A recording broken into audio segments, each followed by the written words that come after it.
नमस्कार, आप देख रही हैं नेक्स्ट 9 पॉलिटिकल बाइट। मैं हूं आपके साथ सिराज। वायनाड सीट अभी जो है काफी ज्यादा चर्चा में है, क्योंकि सुबह से ही आज लोग घरों से निकलकर मतदान के लिए जो है जा चुके हैं। लेकिन कहीं ना कहीं वहां से राहुल गांधी चुनावी मैदान में उतर चुके हैं। तो आखिर वायनाड सीट का माहौल किस ओर जाता है, क्योंकि राहुल गांधी कहीं ना कहीं एकमात्र जो सीट है वायनाड से चुनाव लड़ रहे हैं। पिछली बार की तरह उन्होंने अभी तक अमेठी से नामांकन नहीं दाखिल किया है। ऐसे में पिछली बार जो है 4 लाख से ज्यादा वोटों से जीते थे। इस बार के समीकरण क्या कहते हैं, क्योंकि वहां से एनडीए के जो प्रत्याशी हैं के सुरेंद्रन, वो भी कहीं ना कहीं अपने पक्ष को रखते हुए मजबूती के साथ नजर आ रहे हैं। इस मुद्दे पर जो है विस्तार से हमें बताने के लिए हमारे साथ अमन सर मौजूद है। सर, क्या कहते हैं, लोग जो है अब घरों से निकल चुके हैं, मतदान कर रहे हैं और जो है राहुल गांधी जो है इस बार सिर्फ और सिर्फ वायनाड सीट से चुनाव लड़ रहे हैं। क्या कुछ जो है वहां का माहौल है? देखिए, बिल्कुल वायनाड सीट की बात करें, जाहिर बात है कि राहुल गांधी जब 2019 में वहाँ पर गए थे, तमाम तरह की लोगों ने कमेंट प्रतिक्रियाएं की थी कि वहाँ उनको कौन वोट देगा, कौन जिताएगा, और तमाम तरह से उनके बारे में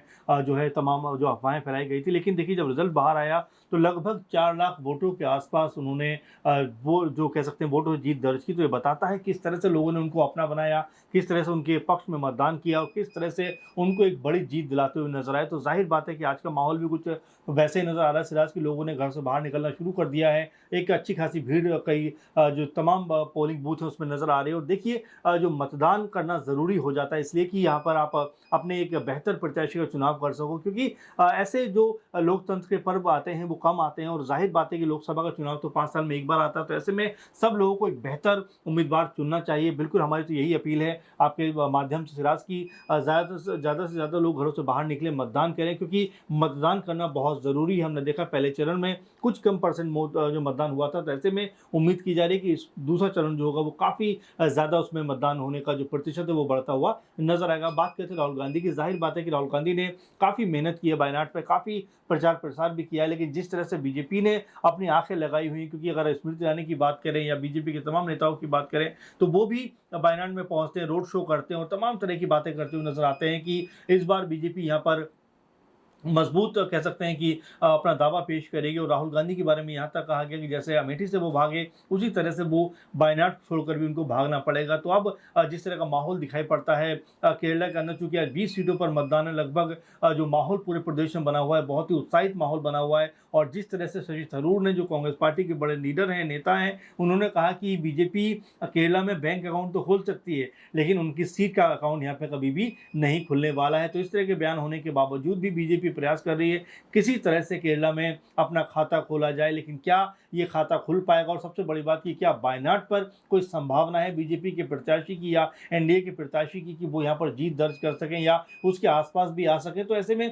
कई तरह की बातें जो निकल कर सामने आ रही, लेकिन सबसे महत्वपूर्ण बात की राहुल गांधी के पक्ष में जो माहौल बना हुआ था, वो माहौल ये बता रहा है कि उनके पक्ष में ज्यादा लोगों का रुझान दिखाई पड़ता है। और जाहिर बात है कि यहाँ पर एक बार फिर उनकी जो जीत है उसकी संभावनाएं लोग व्यक्त करते हुए नजर आ रहे हैं। जी बिल्कुल, कहीं ना कहीं राहुल गांधी का जो पक्ष है वो मजबूती के साथ वहां पे नजर आ रहा है। लोग जो है वोटिंग के लिए निकल रहे हैं घर से, और कहीं ना कहीं वहां पे राहुल गांधी का जो पलड़ा है वो भारी नजर आ रहा है। सर, इस वहां से जो एनडीए के उम्मीदवार हैं वो के सुरेंद्रन हैं, उनके ऊपर करीब 250 से ज्यादा जो है केसेस दर्ज हैं। क्या ये एक नेगेटिव पॉइंट हो सकता है बीजेपी और एनडीए खेमे के लिए? देखिए, बिल्कुल केस जिस तरह से एनडीए के प्रत्याशी हैं, और बिल्कुल देखिए 250 में 300 कभी भी इस तरह के चेहरों को किसी भी पार्टी को मौका नहीं देना चाहिए, क्योंकि इतने सारे केस अगर आपके ऊपर लगे हुए हैं तो आखिर क्या आप उनकी जो गलत चीज़ें उनका फायदा उठाना चाहते हैं, जो गलत तरीके से उन्होंने नाम बनाया, क्या उसको आप एक तरीके से भुनाना चाहते हैं? तो ऐसे में के सुंदरम जो है वो उनको जो उतारा गया है वो अपने आप में ये बताता है कि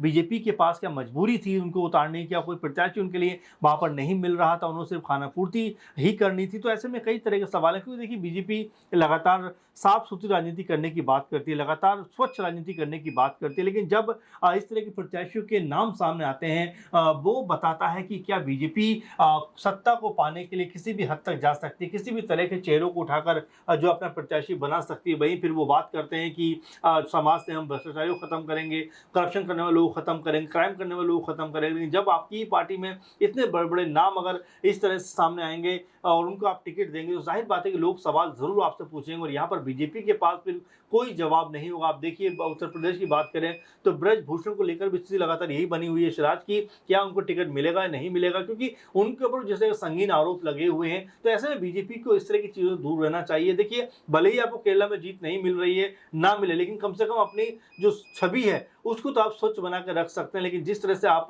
250 कह सकते हैं कि केस कह सकते हैं जिनके ऊपर दर्ज हों, उनको टिकट देकर आप कहीं ना कहीं अपनी छवि को भी धूमिल करने का प्रयास कर रहे हैं। जी बिल्कुल, एक अहम सवाल यह भी बनता है कि जिस तरीके से पिछली बार जो है 4.5 लाख और 4 लाख के करीब वोटों से राहुल गांधी ने वहां से जीत दर्ज की थी, और कहीं ना कहीं बीजेपी इस बार जो है मुद्दे बना रही कि वायनाड से राहुल गांधी जीत तो गए, लेकिन कहीं ना कहीं उन्होंने वायनाड का रुख नहीं किया। इसको लेकर के आपकी क्या राय रहेगी? क्या राहुल गांधी के पक्ष में ना जाकर ये कह सकते हैं उनके विपक्ष में ये मुद्दा जो है जाता हुआ नजर आएगा? क्या नेगेटिव इंपैक्ट पड़ता हुआ नजर आएगा? देखिए बिल्कुल बीजेपी और तमाम जो भी दल हैं इस तरह के अपने विरोधियों पर आरोप लगाते रहे हैं कि उन्होंने कोई काम नहीं किया, वो गए नहीं। अगर बीजेपी की ही बात करें तो देखिए मथुरा की बात करिए कि यहाँ पर हेमा मालिनी तीसरी बार चुनाव मैदान में, उनके बारे में लोग क्या कुछ कहते हुए नजर आते हैं कि चुनाव जीतती हैं, वापस मुंबई चली जाती हैं, उनका हम लोगों से कोई वास्ता नहीं होता। आपने देखा गुरदासपुर में सनी देओल चुनाव जीतते हैं, कहा जाता है पाकिस्तान में जाते हैं, नल उखाड़ देते हैं, तमाम तरह से प्रचार प्रसार किया जाता है, और जब चुनाव खत्म होते हैं तो जीतने के बाद गुरदासपुर की तरफ देखते भी नहीं। गुरदासपुर में उनके नाम के लापता होने के पोस्टर लगाए जाते हैं, किसी छुपी हुई बात नहीं। तो ऐसे ढेरों एग्जाम्पल जो बीजेपी के अंदर भी हैं। तो ऐसे में बीजेपी जिस तरह राहुल गांधी के लिए माहौल बना रही है और लगातार जो बयानबाजी कर रही है उसका कोई बहुत बड़ा इंपैक्ट पड़ता हुआ नजर नहीं आया। इसीलिए स्मृति ईरानी वहां पर पहुंचती हैं, तमाम तरह की बातें वहां पर करती हैं, रोड शो करती हैं, लेकिन इन सब के बावजूद भी बीजेपी या एनडीए का जो प्रत्याशी है के सुंदरम, उनके पक्ष में कोई ऐसी हवा नहीं बन रही, कोई पक्ष में ऐसा माहौल नहीं बन रहा जिससे राहुल गांधी के ऊपर कोई दबाव की स्थिति उत्पन्न होने वाली हो। और साथ में राहुल गांधी के बारे में ये भी कहा जा रहा है कि जैसे ही वायनाड का चुनाव खत्म होगा, यानी कि आज जब चुनाव प्रक्रिया खत्म हो जाएगी वहां पर, उसके बाद हो सकता है कि 27 अप्रैल को, यानी कि आज से ठीक एक दिन के बाद वो जो है अमेठी में भी नामांकन दाखिल करते हुए नजर आए। ये भी उनके बारे में कहा जा रहा है कि 2019 की तरह ही एक बार फिर वो 2 सीटों पर चुनाव लड़ते हुए नजर आ जाए, क्योंकि अमेठी में भी लगातार बीजेपी कह रही है कि राहुल गांधी भाग गए हैं, राहुल गांधी ने छोड़ दिया अमेठी को। तो हो सकता है कि उनकी बात को गलत साबित करने के लिए राहुल गांधी अमेठी से भी चुनाव में उतरते हुए नजर आए। लेकिन इन सबके बीच सर अभी क्या जो माहौल है वो कहीं ना कहीं राहुल गांधी के पक्ष में नजर आ रहा है, क्योंकि लोग जो है अब घर से जी। वोटिंग कर रहे हैं लगातार जो है। अब ये एक अहम सवाल यह भी है कि जो साउथ के राज्य हैं, खासतौर पर दक्षिण भारत के जो राज्य हैं, वहां पे बीजेपी तमाम तरह की कोशिशें करती है। खासतौर पर हम बात करें तो केरला की, लेकिन कहीं ना कहीं बीजेपी का वहां पे खाता नहीं खुलता हुआ जी। नजर आ रहा है। तो इस बार क्या लगता है आपको कि क्या राहुल गांधी वहां से जो है हारते हुए नजर आएंगे, या फिर क्या माहौल है वहां का भी? देखिए बिल्कुल, अगर माहौल की बात करें, जितनी भी खबरें हमारे पास पहुंची हैं उसके हिसाब से राहुल गांधी के पक्ष में बहुत माहौल बना हुआ है। आपने जिक्र किया कि साउथ में क्या बीजेपी इंपैक्ट क्रिएट कर सकती है। देखिए लगभग 130 सीटों के आसपास आती हैं और वहां पर अगर देखा जाए तो बीजेपी की स्थिति उतनी मजबूत नजर नहीं आती। इसीलिए कांग्रेस पार्टी ने सबसे अधिक जो मेहनत की है वो साउथ में की है। अगर 130 में से अगर वो 100 के आसपास भी आ गए तो उत्तर भारत है, यहाँ पर भी जो उनके सहयोगी दल है और वो मिलाकर बीजेपी को पटखनी देने का जो उनका प्लान है, हो सकता है इस तरह से वो कामयाब होता हुआ नजर आए। क्योंकि वायनाड की बात आप करें, जाहिर बात है कि वहाँ का जो माहौल है वो राहुल गांधी के पक्ष में एक तरीके से बनता हुआ दिखाई पड़ रहा है। तमाम लोग घरों से बाहर निकले और वोट कर रहे हैं, जिन लोगों से बात हो रही है वो कहीं ना कहीं राहुल गांधी के पक्ष में ही जो अपना फेवर करते हुए नजर आ रहे हैं। तो आप समझ सकते हैं कि चुनावों के बाद जिस तरह से मतगणना होगी, जिस तरह 4 जून को जब यहाँ की मत पेटियां खुलेंगी, तो उसमें कोई बड़ी बात नहीं कि राहुल गांधी जीतते हुए नजर आए और बड़े मार्जिन से जीतते हुए नजर आए। तो बिल्कुल जीत को लेकर तो कोई मेरे ख्याल से कांग्रेस पार्टी और राहुल गांधी चिंतित नहीं होंगे, लेकिन जिस तरह से उत्तर भारत में उनको लेकर बातें कही जा रही हैं उसको लेकर वो जरूर चिंतित होंगे। क्योंकि अगर साउथ के साथ साथ उत्तर भारत में भी अगर कांग्रेस पार्टी और उनके सहयोगी दलों ने अगर माहौल बना दिया तो यहाँ पर बीजेपी को मुश्किलों में डालने में कामयाब हो सकते हैं। अच्छा, वायनाड सीट से ऐसी कोई खबरें सर सामने आई हैं क्या ईवीएम को लेकर के? जिस तरीके से पहले चरण के दौरान लगातार वो खबरें सामने आ रही थी, तो कहीं ना कहीं स्लो वोटिंग या ईवीएम का कोई मुद्दा सामने आया? देखिए स्लो वोटिंग सुबह में तो खैर ये होता ही है, स्लो वोटिंग होती है और जाहिर बात है कि लोग आते हैं, तमाम तरह की प्रक्रिया शुरू होती है। ईवीएम की गड़बड़ी की खबरें भी, देखिए ईवीएम भी मशीन है और कई बार मशीनों में गड़बड़ी आ जाती है, इसमें कोई बहुत बड़ी बात नहीं है। ऐसा कुछ नहीं है कि कहीं भी मतदान हो ईवीएम में कोई गड़बड़ी ना हो, कई बार हो जाती है, लेकिन उसके बैकअप के लिए तुरंत ईवीएम मौजूद होती है, उनको तुरंत रिप्लेस किया जा जाता है। तो ये तो खैर प्रक्रिया है, इसमें जो चलती चीजें हैं वो लेकिन होंगी। विपक्ष इसको लगातार मुद्दा बना रहा था देखिए ना। बिल्कुल, और विपक्ष मुद्दा बनाता है, लेकिन विपक्ष के समय पे भी ये ईवीएम मशीनें थी। ऐसे कोई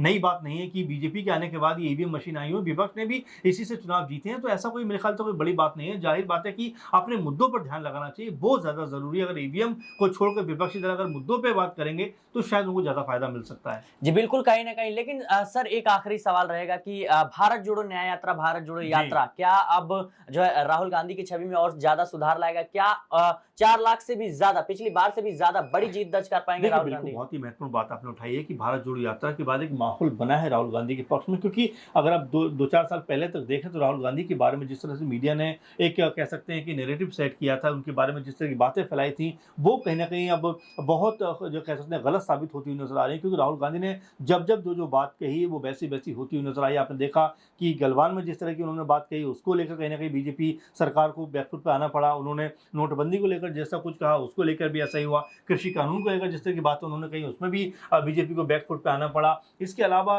जो कह सकते हैं पेटीएम के बारे में जिस तरह से उन्होंने बात कही थी, उसमें बैकफुट, तो ऐसे तब ढेरों बयान हैं जो अब मीडिया को भी लग रहा है कि राहुल गांधी जो बात करते हैं, बहुत कह सकते हैं कि ज़मीनी स्तर की बात होती है, बहुत जेन्युइन बात होती है। और अब मीडिया ने भी राहुल गांधी को तवज्जो देना शुरू कर दिया है। और भारत जोड़ो न्याय यात्रा के ज़रिए जिस तरह से दोनों यात्राओं की बात अगर हम करें, दोनों यात्राओं की वजह से लोगों ने भी राहुल गांधी को समझा है कि वो बहुत ज़मीनी स्तर के नेता हैं, लोगों से बड़े घुल-मिल कर बात करते हैं। और यही वजह है कि बीजेपी के अंदर खाने में परेशानी है कि अगर राहुल गांधी की जो लोकप्रियता है, अगर उसकी वजह से उनको वोट मिला, तो यहाँ पर बीजेपी की जो सरकार है, वो सत्ता से जा भी सकती है। जी बिल्कुल, कहीं न कहीं जिस तरीके से अभी वायनाड का माहौल है, कहीं न कहीं राहुल गांधी के पक्ष में जाता हुआ नज़र आ रहा है। इन सब के बावजूद कि जो सुरेंद्रन है, उनका भी पक्ष मजबूत नज़र आ रहा है। लेकिन कहीं न कहीं मुकाबला जो है वो काफ़ी दिलचस्प देखा जा रहा है। अब देखना दिलचस्प होगा कि आज शाम तक जिस तरीके से वोटिंग जो है कंप्लीट होती है, प्रक्रिया जो है सारी खत्म होती है, उसके बाद से जब 4 जून को जो है जब रिजल्ट आएगा, उसमें क्या कुछ राहुल गांधी कमाल कर पाते हैं? क्या 4 लाख से ज़्यादा वोटों से फिर से जीत दर्ज कर पाएँगे? ये एक अहम सवाल है। इस मुद्दे को लेकर आप क्या राय रखते हैं? हमें कमेंट बॉक्स में ज़रूर बताएँ। देश और दुनिया की तमाम खबरों के लिए बने रहें नेक्स्ट 9 पॉलिटिकल बाइट के साथ।